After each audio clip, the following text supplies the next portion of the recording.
We're going to talk about the 4 core competencies of facility stewardship. We're going to kind of tag team this a little bit, but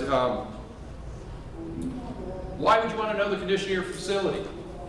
We talked about it a little bit, skirted around the issue a little bit, and these go together: preventative maintenance, preventative maintenance. It doesn't matter; it's the same thing. Preventive, preventative, same thing. PM. Facility condition assessment. We call that FCA. Facility condition assessment. I've talked to some of you about it. I've done Terry's. We show up. We look at your facility with fresh eyes. We're going to come in, we're going to help you understand the things that need to be done and to help put a timeline together over the next 15 years of where your equipment end of life cycle is and how you can be prepared to cover the costs of replacement of those things. That doesn't mean that if your HVAC was put in, that on year 15 that it's going to die. It means you need to be ready to pay for it. And if you can do the work of maintenance, working with your vendors and doing the things that you do as a facility stewardship team, you can extend the life of those. You'll be ready to pay for it at 15, but it might last 20. It might last 25. Some units will last longer than others. You build a brand new building. You put in all the units at the same time. But your worship center, you're only running the units 2 or 3 times a week for a couple hours. But your offices are running 8, 10, 12 hours a day, 7 days a week. Which unit's going to go first? Probably the office. Which one? Which could you skip over? You know, probably senior pastors got to have, heating and cooling. I see other offices. You see in those pictures that Chris had of office space. You'll see the facilities manager in a boiler room with no commercial heating or cooling. That's illegal. You can't do that. The old window air conditioners. How inefficient is that? But you've got to figure out how to do these things.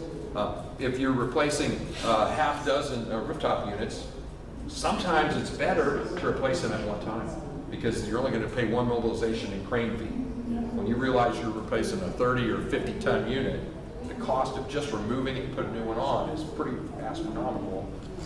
You might as well get the bang of that and not pay that same fee 2 or 3 or 4 times over. But condition assessment is going to help you dial that in. We're going to give you a chart that tells you here's your deferred maintenance, here's your project costs. You're going to have to resurface your parking lot every 4, every 5. You're going to have to replace this roofing roughly at this time based on the type of roofing you have and the longevity of that type of roof and how well it's been maintained. We're going to show you pictures of what your facility really looks like. And I can't tell you, Nathan, how many conversations you get when they receive our report and they go, wow, I did not know my bathrooms looked that bad. And let alone, they're not walking in and taking pictures of the restroom. So I got to tell you, it feels weird at first. And now I got to hold myself back from not taking pictures at places like Bunny's because I don't want to get caught in there taking pictures in the bathroom. Fresh eyes. You walk into your church every day. You walk into your home every day. You don't notice the things that we'll notice, having never been there before. Because you notice it the first time, oh, there's a crack in that tile. There's a scratch in that paint. But the next day, and the next day, and the next day, you walk past and you accept it. That window is broken. Well, okay, you get it fixed and then you don't. Well, a broken window also makes it look like you don't care for the facility. The guest comes up, and the window's broken, and the windows are dirty, and the restroom doesn't have, the stall has got paper towel dispenser and toilet paper dispenser that isn't functional. Those are things that are going to really impact how that guest relates with the Lord. And how they relate with the Lord in the bathroom, because there's no toilet paper, is different than the way you hope that they're going to relate when they come in and have an incredible worship experience. Preventive maintenance. What are you doing to extend the life of your equipment and to keep your keep up to all the regulations and things that are out there, like the OSHA? We'll point out safety concerns. We'll point out, we'll look for first aid kits. We'll look for AED. How many of you have AEDs in your church? How many of you have a regular check to make sure that the batteries are valid? Make sure that the pads are not expired. How many of you have checked to make sure that your AED is in a conspicuous location where it can be easily accessed during worship service? How many do you find, Nathan, that are in the sacristy? If you're Here's in, a question, a lot of you are good about your AEDs, and that's awesome. How many of you have extra pads on site? extra pads, at least one set of extra pads. If it's in your sacristy, Pediatric and adults. yeah.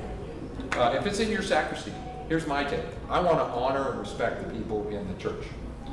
If you are having a heart condition that requires you to be sacked, and you have to go up past the altar area to the sacristy to grab that device and come back and attempt to save their life, which requires ripping their shirt open. If you're a female, there is no respect being given at this point. Everyone knows what's going on. I can't shield that. But if it's in the back, if it's in the narthex, in the lobby, there's ways that you can help protect their dignity. But by drawing everyone's attention to it, there's no sermon going on anymore, because everyone's now aware of what's going on. So if you can find ways, think through those things, and then I'll point those out in an assessment. Say, hey, this is maybe a better location for this. Maybe get a second one. First aid kit, does it have the necessary supplies? If you're in a kitchen area, what are the two most common injuries going to be? Cuts and burns. Do you have burn cream? Do you have something other than a box of Band-Aids? Do you have blood clotting stuff? It could be a serious cut in the kitchen. So we look at those things. And developing a plan for preventive maintenance to check those regularly. Life cycle planning. How old is your HVAC? All of your HVAC units. Individually, collectively. How many of you have a boiler system? If your boiler goes down, that's a whole building that's out. And it ain't cheap. I don't ever understand why we put boilers in churches and then we don't put a professional facilities manager over them or a boiler tank, because they're harder to maintain. Newer ones easier, but they're a technical item that costs a lot of money, and they cost a lot of money to put in originally. They cost a lot of money to tear out and replace, versus a whole bunch of package units that you can do individually as they fit. So as you're planning that, as you're planning for their replacement, be looking at the options that might be available to you. We can help with that. Sustainable facility prevention through FML. Oh yeah, I'm sorry. Okay. Again, James Burns, and how does this work? Just click. You go. So some strategies that I've found and that I use where I'm at. So I have 250,000 square feet, and I'm the only full-time maintenance guy.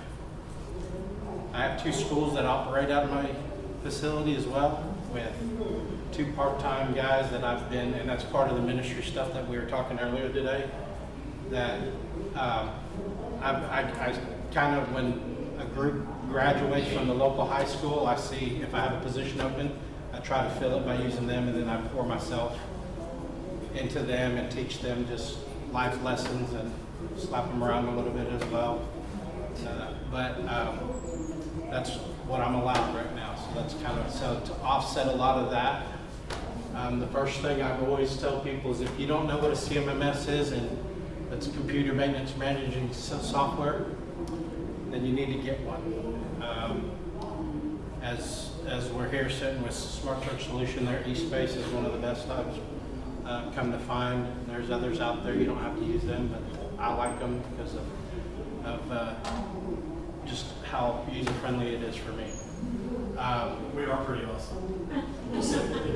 See what I mean? No. Yeah. Awesome. Just ask. But yeah, actually, the reason why you need one of those is it's going to track everything. So if you're using the event scheduler, I actually have created policies and procedures on how events go at my church, to eliminate the communication errors or issues. So it's like, hey, if you're going to have a setup, I need it 72 hours prior to your event. If you don't get it to me, guess what? You set your own event up. And then if you actually mess up one of my setups that my team has put in, then you've got to reset that up.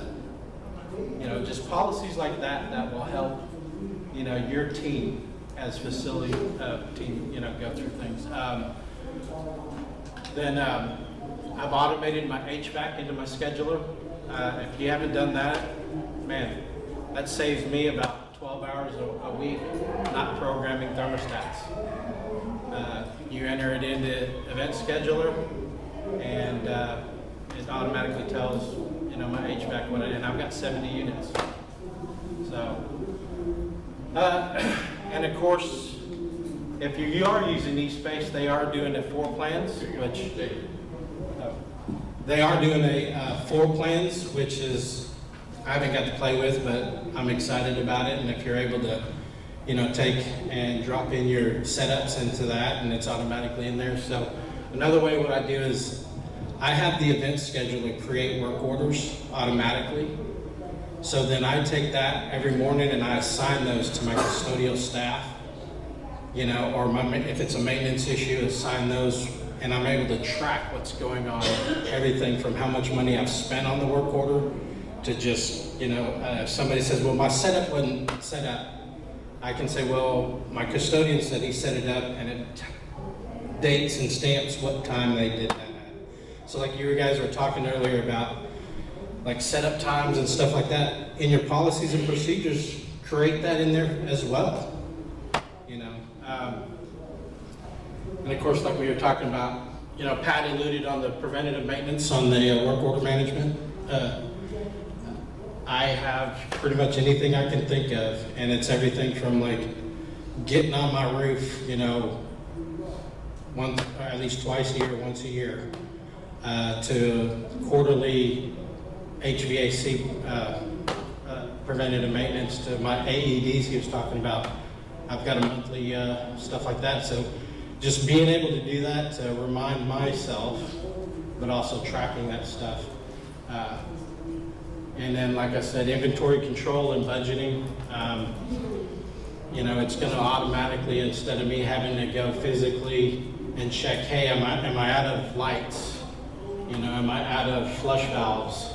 Whatever it is, I've got it to where it sets it up, and if it gets down to like 2 or whatever the number is for the thing, it's going to tell me, so I know automatically to order that stuff, saving me that time of having to get up out of my desk or whatever, and I can use that time elsewhere. Yeah. Real quick, on the CMMS, whether you use the best or somebody else's, the investment you make in that system, when you're explaining it or making the case as part of that communication of how much does it cost annually versus how much would it cost to pay somebody to do that? What James is worth per hour, if I were to pay him to change thermostat schedules on his 70 units, even if he's on an app, I'm wasting money compared to what it costs me to automate it. There, I'm automating it for a fraction of what it costs me to have him do it 2 weeks, based on his hourly, based on his hourly rate, and definitely based on what he produces per hour. Make sense? So that's when we communicate why we need a CMMS, why we need to add these sensors, why we need to do that. There's a direct correlation to money saved and cost savings and time savings for our subject matter experts.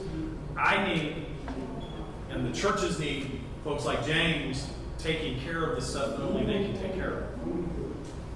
We need to automate what makes sense and invest in that. $2, $3, $4, $10,000 investment in controls equates to savings of $40,000 just in time. What's the ROI on that? 6 months. Okay. So This is how you get to 75,000 people. Yeah, absolutely. You know, and another thing is putting in sensors. So I actually have 4 valves I installed that monitors my water coming into my building. So it automatically tells me, I set the parameters, and it tells me if water's running continuously. So I've already paid back just in children's camps, and a kid's left water running, and it runs. It lets me know, hey, I've got water running over a certain amount of time, and I need to address that. That's been a blessing right there. Just stuff like... Does your sensor shut that down? It does. So what it does is, so for example... There's several companies out there. I use a company called Leak Defense. Basically, I set the parameters. So I know nobody's going to be in my building from midnight to 5 in the morning, right? There shouldn't be. I should worry if there is. So what I do is I have a parameter where water shouldn't run for more than 5 minutes at like 10%. Now, if you have an ice machine, you'll go over 10%, but it's not going to be for 5 minutes. It'll harvest for a brief moment and then shut off. So if that parameter's broke and it's running for like longer than 5 minutes, it will notify me and then shut the water down. So like Pat was talking, I was at the NACFM conference in Chicago a few years back. We're fixing to go to the Cubs game, and I get a notification that my rec building was fixing to shut water down. So I called them up. Sure enough, what was going on is we had basketball camp, and a child had left the faucet running. So by having sensors like that, I'm also able to say if you have a toilet that's running continuously, I'm able to address that right now and then, and it's not running for hours. I can get it, replace it, whatever is causing it. Usually, like I have the Sloan valve, so usually it's the little diaphragm in there, change it out, and you're done.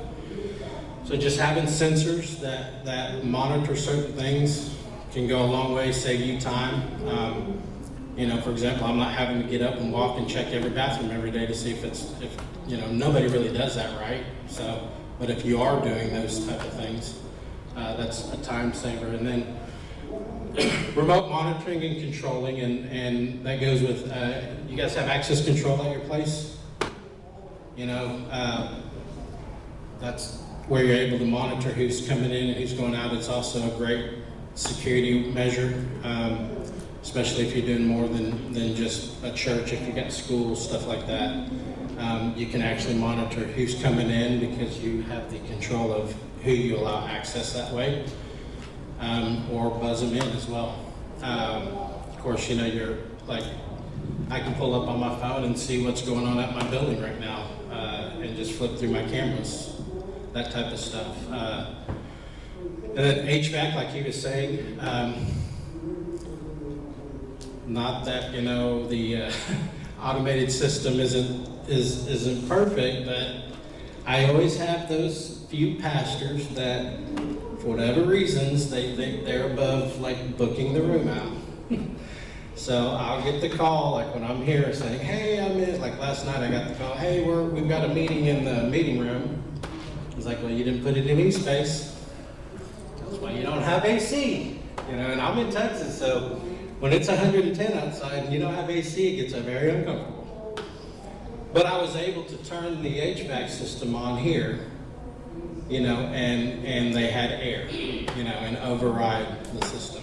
So just having those little things, instead of having to walk completely to a thermostat when somebody's saying they're uncomfortable or whatever it is, it's time, and like I said, if I've got 250,000 square feet and I've got to walk the other side of the campus and then walk back to finish what I was doing, that's like he was saying, the amount of times wasted is right there. And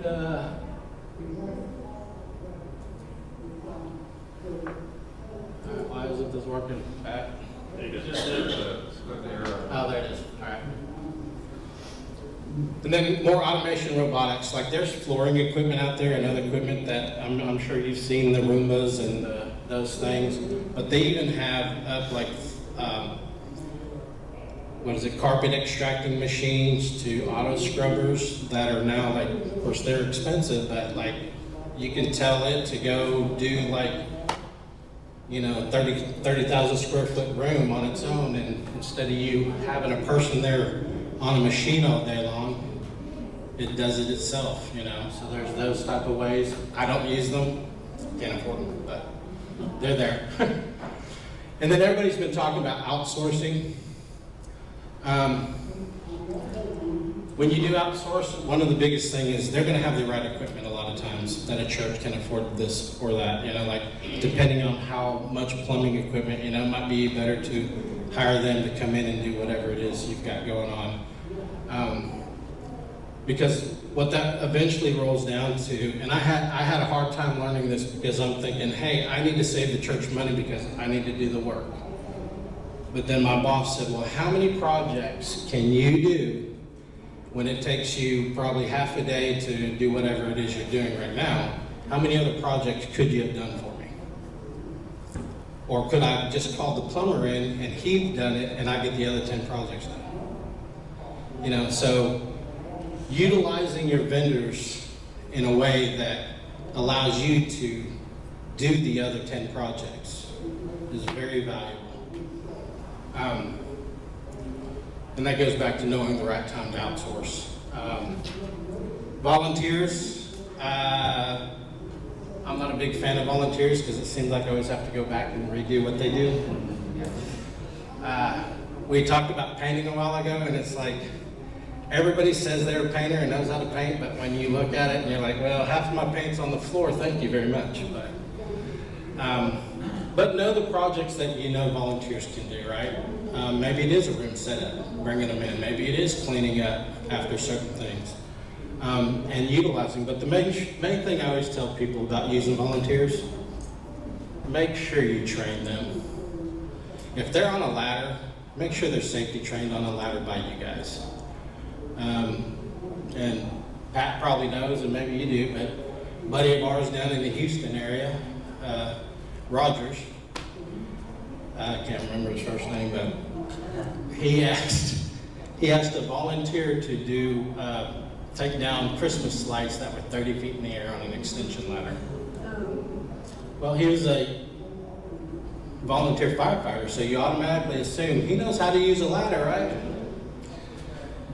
The feet on the end, he forgot to put the rubber part on because it was a concrete floor. He got all the way up there and it started slipping out. He death gripped the ladder and rode it down and smashed every single bone in both hands. Well, because he didn't safety train him, guess who was responsible for all his medical bills? The church. So make sure if you do use your volunteers that you do make sure you safety train them, make sure they're understanding and aware of how to use stuff. That's why I asked Nathan a while ago, like on the chemicals when he was providing for an outsourced company, is those reasons, because I knew that he would be liable if he's using their stuff. But yeah, that's pretty much all I have. I'm short and sweet, right? So. And basically, of course, by utilizing these strategies, churches can enhance their facility process, mitigate staffing challenges, and create a hospitable environment. And for those of you, like I said, I'm with NACFM, National Association of Church Facility Managers. I serve as the director of groups. So I try to get local FMs in their area trying to meet, and just bouncing ideas off each other, that type of stuff. Another thing is, like he said, I mean, we're a brother, we're a family. I mean, it's that simple. I mean, I met Pat through there, and he drives me crazy like a older brother would, but no. It's just a great organization, and the biggest thing I can tell you is I can call any one of our brothers and sisters throughout the United States and just say, hey man, my head pastor's lost his mind. This is what he wants to do. And they're just a lending ear, or they're an advice, or they're just like, you know what, sounds like we need to pray for you. And that's what it's about, yeah. I mean, it's a great organization. We'll have our booth, and come by and see me. This is my contact information. I'm available for any one of you guys to just reach out, talk to me, whatever it is. Again, if you just need a prayer, I'll be more than happy to pray for you. Quick question. Yeah. Does NACFM provide a list of, I guess, vendors who might give members a discount on chemicals or whatever? Right, so I can't promise discounts, but what I can say is if you go to our webpage, we have a list of vendors at the bottom that scrolls through. Okay. The best thing I can tell you about those vendors is one of our family members has used them and have liked that they've done, right? And they support the organization. They support the organization, so we have a bunch of roofers there. We've got, one or two, we've got 2 CMMS companies, eSpace and FMX is there. Facility Tree too. Yeah, I don't know if you can do, but yeah, Facility Tree is another CMMS company, but we may not have them in your area. That doesn't mean we can't. But it is a good way, and like he was saying, we do have a social media platform, so you can get on our social media platform and ask those questions like, hey, I'm looking to redo my roof and I'm in the, whatever area, and does anybody know of somebody, and you might have nobody, or you might have 10 people that say, yeah, I use this, people use that, so it's a great resource like that. And again, like he was telling you on their platform, same thing. I see it all the time. Like I'm fixing to renovate, 4 rooms and don't have AC to them, but I'm wondering what we can do, and People waiting. they do. And that's one of our, I find, and they'll probably tell you the same thing, I find facility managers sometimes get a little arrogant thinking they know everything. And they're afraid to use the resources that God's given them. So don't hesitate to reach out to either us or NACFM and just ask those questions, So, yeah. All right, thanks. All right, I'm going to encourage you to stop by the NACFM booth this week. Get to know James and Charles. If you don't already know the organization, you want to learn more about it, they will. But find out James' testimony. James is awesome, and it's amazing what God uses him for.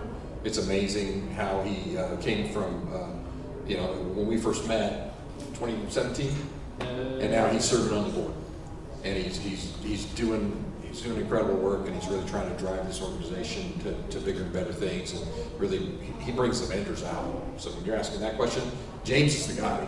Okay. I can't go to Dallas and not be going to lunch or dinner with a bunch of vendors that he's hooked up. That some pretty incredible, what's your kinetics. I don't want to call it carpet, but it looks like carpet. It's flooring, but you can't stain it. They put it in their worship center, and a donkey pooped all over the floor right before service, and they were cleaning it up. No residue, nothing. It's crazy product, but he's hooked up these vendors, so he's the guy. Get to know him. Next up, Nathan's probably going to take this one sitting down. So, capital reserves and budgeting. We hit this a little bit earlier, but what is a capital reserve? It's a fund set up by your organization to cover future capital expenditures, major repairs, replacements, unexpected costs, specifically allocated for long-term investments and significant needs, rather than daily operational. So maintenance is one thing, that's one budget. Tim kind of broke that down for us. Capital reserve is another. They are not one and the same. This is planning for the future. It's what is the life cycle of your equipment? What is the life cycle of your roof? What is the life cycle of your parking material? How often is your parking lot used? How many people are driving on it? What's the weather like? Do you use snowplow? Do you use salt? All those things you have to take into account to determine how long it's going to last between each cycle of repair. Can I ask you a question about that? Sure. What do you mean by unexpected costs? An unexpected failure of an HVAC unit. It may supposed to last 15 years, but it just stopped. So the unexpected part is more about the timing. It could be the timing. It could be a major, let's say Florida or Houston right now. It could be a wind event. It could be like the big freeze in Texas where all your pipes froze. And you're gonna have some funds to help do those repairs.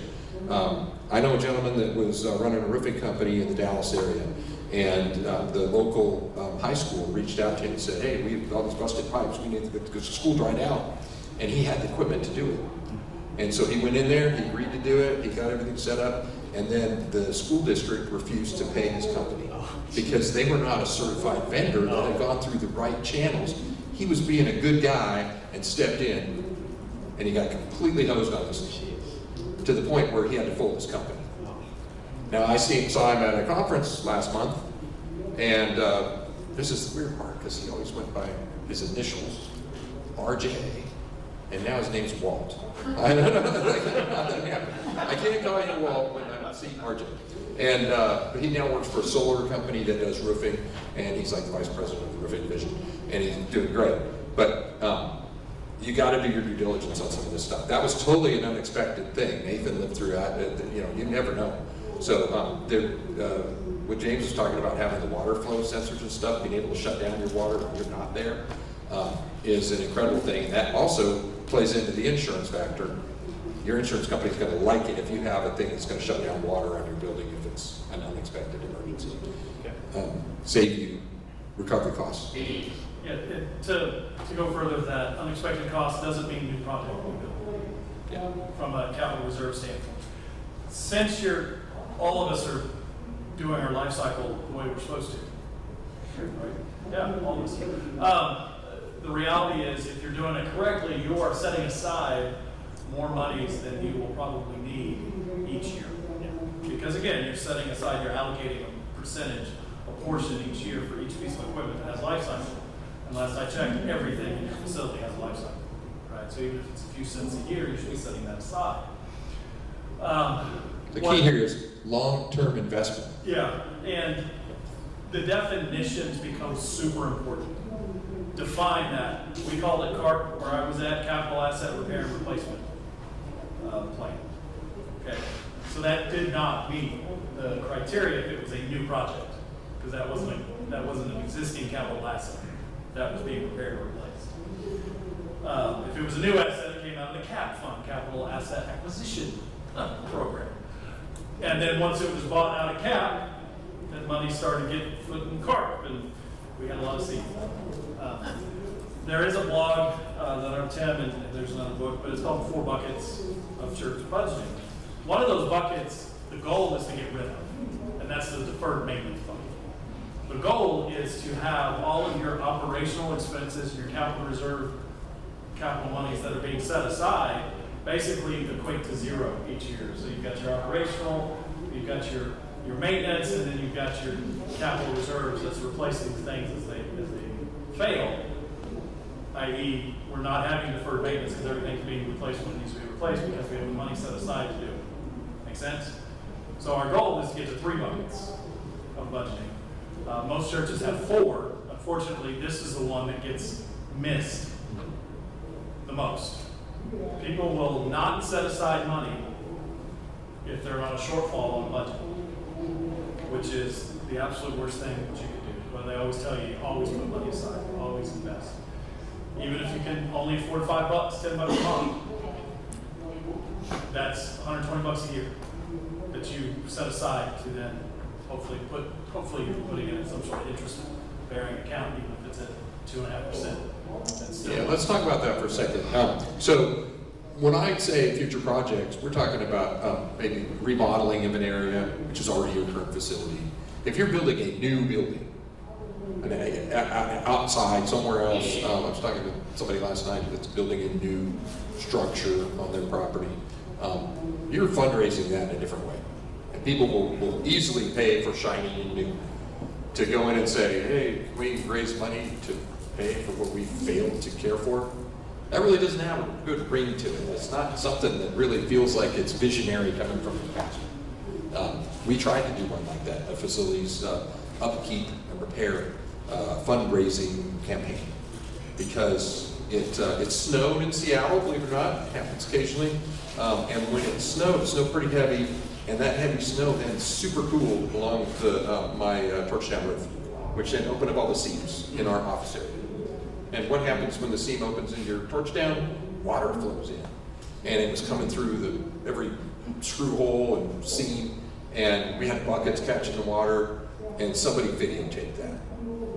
Oh no, the roof's coming down. It wasn't, it's a steel roof. We went up on the roof, we cleared the snow, we cleared the slush, we got out the goo, and we repaired the roof. And the roof was like 8 years old, so it wasn't needing to be replaced. But all of a sudden, the pastor is like, we're going to have a capital campaign, and I got to come out and explain to the congregation why we need it, and I can't really do that very well because I don't really believe that we need it. But I was like, well, here's the cost of a roof, and did what I said what I could. And they wanted to raise $1 million and we raised $150,000. So when my roof finally blew off, a different roof, a different area of the building, we had $150,000 in the bank. And it only cost us 10 to replace the roof. So it was like, oh, we have a cushion, we could do this. But the shiny stuff is easy to pay for, the other stuff is hard to ask for. But if you're building that stewardship model, people will give to that. They'll say, hey, this is really great. People who have any kind of financial mindset are going to get the future planning part of this. Establishment and funding. Regular contributions, that means every year. That does not mean at the end of the budget cycle, if there's money left over. How many of you hit the end of the budget cycle and everybody runs out and buys a bunch of stuff before the last day so they get their budget down to zero? That's not good stewardship. You know, if you needed that item, it should have been in your budget. It should be in the next year's budget. Everybody runs it to zero. No, it's intentionally planning, setting aside, we're going to put this much out of every month's tithing into this budget. It is going to be, it's not surplus, it is capital reserve, it is invested earnings. It hopefully will generate additional income. It's hard in today's economy to generate any real additional income. You can also do fundraising and grants. You could say, hey, we want to establish a decent capital reserve fund. Now try doing a capital campaign for that. You say, hey, you're giving us some hope. We're trying to do this, but we want to seed this. We want to get some income from it. We've got to put enough cash in here. I recently did an assessment of a church in Ohio, Christ Church, Glendale. Glendale is a bedroom community that was originally set up as a summer home community for people that work for Procter & Gamble. So basically, they're executives. It's a nice town, just on the outskirts of Cincinnati. And Glendale Church got a newer structure. It's got an older church that's 150 years old, stone structure. It's got a big house, the Oliva House, named after one of the daughters of the Proctor family. It's got what do they call that? The rectory. They call it Hogwarts. It looks like Hogwarts, which a Proctor daughter married the priest. And the house that was there wasn't good enough, so they moved across the street and built this glorious 3-story structure that they now have to maintain. But the beauty of it is the Proctor family cared about their church, and they cared about the upkeep of it. And so they created an endowment fund, and they seeded it. And the funds from that can only be used, they're allocated and designated, they can only be used for maintenance of the facility or scholarships to college for kids in the Glendale community, which many of them are very unlikely to need it, given the social status of that area of town. So they can fund what they need. They told me, we do not need a capital reserve fund. We have an endowment. I'm like, really? How much do you have? They have never touched principal, and it generates $1 million a year in revenue. More than enough to handle their deferred maintenance and their ongoing project costs. So there are ways to do it. Sometimes you got to be creative. You got to have a large-scale vendor. But if you've ever had like a school, we had a school, so we were always looking at how to do the fundraising and donor, actually reaching out to donors. Know your community. Know your people. There may be people that have been willing to generously give, whether it's through an inheritance or when they die, they're setting it up, and it's coming to the church, but that they can set you up with these kind of funds that takes it off of it having to be out of your normal average tithing off your just your congregational membership. So fundraising and grants, let's talk about that for a second. Safety and security, that falls under most people's area of responsibility. You can get some grant money to cover some of these projects. If you're going to put in security cameras or control access for doors, there are grant monies available from the, Homeland Security? That is for churches that they can apply and address some of these safety concerns. But you have to have a plan, you have to go through their process, you have to have it all laid out and costed out before they're going to consider your application. But it is a way in that churches are able to get some free money. All right, management and use. Your capital reserve fund should be managed by your church leadership. If you're the business administrator, whoever handles money, that's a good part, but you also want to have your elders or your finance committee involved as well, so you can have those conversations. It's not just one person spending all that money. You're gonna, as a facilities manager, be requesting that money, but it's being controlled by the church leadership. You should have a say in it, to say, hey, we have a need, and this is where it needs to go. And you have to be able to address that and explain to them what the need is. So I want to throw a little aside out here because that's what I do. Managed by church leadership, we have to be honest and be honest with ourselves. It should be managed by people who actually know financial stuff. Yeah. Not just have a good feeling or think. If you've been to seminary, I know several in this room have been to seminary, you probably had one semester class on church leadership. And it had nothing to do with finances. It had everything to do with all the different styles of leadership churches have. Most of our religious leaders are not financial people. They're not business people. They're not called to be business people. Scripture makes it clear in Acts. The best thing you can do for a pastor, teacher, elder is to take away all of their administrative tasks so they can concentrate on church discipline and order. Not where you spend the money, where you invest the money. They're not the most qualified candidate for that. If you want to talk about the spiritual implication of not setting aside, not maintaining what God has entrusted, that's probably a good resource to go to it first. But if you want to talk about the best yield for an investment in a short-term situation, you should probably talk to somebody with banking experience. Yeah, hopefully we're asking the volunteer who's going to be serving when you're as the head of your finance committee to be somebody that understands the financial world. And be willing to say, if we invest the funds, that means we may have to say no to something now. But that's so we can say yes to more later. Let's see, funds are restricted. They should be restricted. Don't tap into them. It's not Social Security.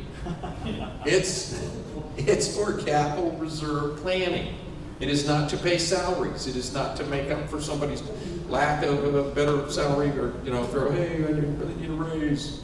No, restrict that use. Planning and prioritization. How do you create a plan for the use of capital reserves? You have to have strategic goals. If you have had an assessment done, or if you do it on your own, you figure out what are the life cycles. We know where we're going.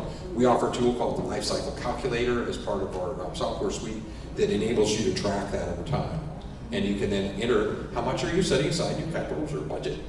And you can then build in the interest rate that you're comfortable with or you think you're going to get from your investments and watch as it goes across so you can always know in any given year, this is where we need to be, this is where we need to be, this is where we need to be, and this is where the spend happens or when it's likely to happen. Let's see, you got to know what your facilities needs are. You can't track accurately if you don't know where you're going. If you don't know how long your roof is likely to last. We talked a lot about slate roofing. If your church has a slate roof, it's very likely that there is some community historic building standard that you have to maintain. Your church, you have a slate roof, don't you, Brad? Are you required to have a slate roof? Some people think that the historic structure thing mandates that they have a slate roof. They just think so. But if they get into it and they find out, they might not. Maybe the synthetic that Nathan was talking about would be just fine because it's the look that they care about, not the actual slate, So there are ways around it, but again, do your investigation on that. And then look at your long-term financial plan. Know where you're going down the path, get ready to be there, start planning now. When you just put in a brand new HVAC unit, keep setting aside that money every month, every year, because it's 15 years out, it comes pretty quick. It may be beyond our jobs, but it will be ready for the next person to come along. And I know when I left my job, I wanted to end well. I wanted to leave it in good shape for someone else. What are the benefits? Financial security. There's no risk here. You're like, hey, we took care of that. Isn't it nice when a plan comes together and we plan for it and the money was there and there's no stress involved with that. It gives you a financial buffer. It enhances your organizational stability and the ability to manage large expenses. You don't disrupt regular operation. When I went to Tampa to do an assessment, I stayed in a hotel. Across the street was a church.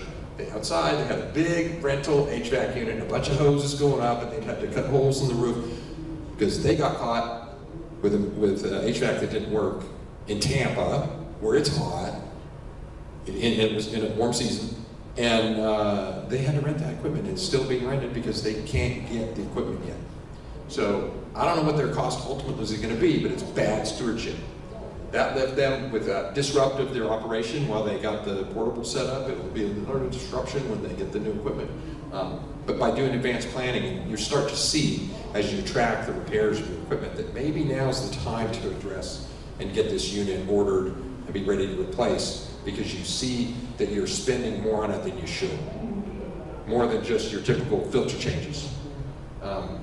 Sustainable growth. Facilities, long-term growth and development by insured funds are available for major projects and programs. You know what they are. They're coming along. If it's a rebuild project, you know you're doing that on the side. And you're going to figure out how you're going to fund it.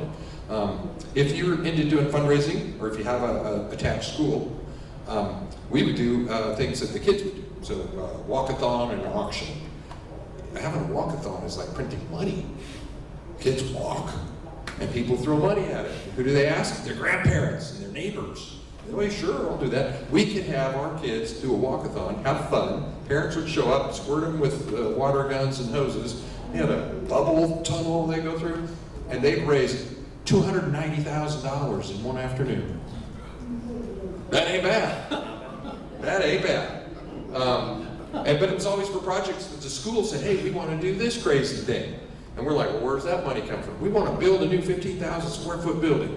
Okay, it's going to cost you $2 million. They're like, well, we're going to fundraise it. And they raise half that money that year between an auction and a walkathon. Yeah, printing money. Let's see, risk mitigation. Reduce your financial risk, prepare for the future.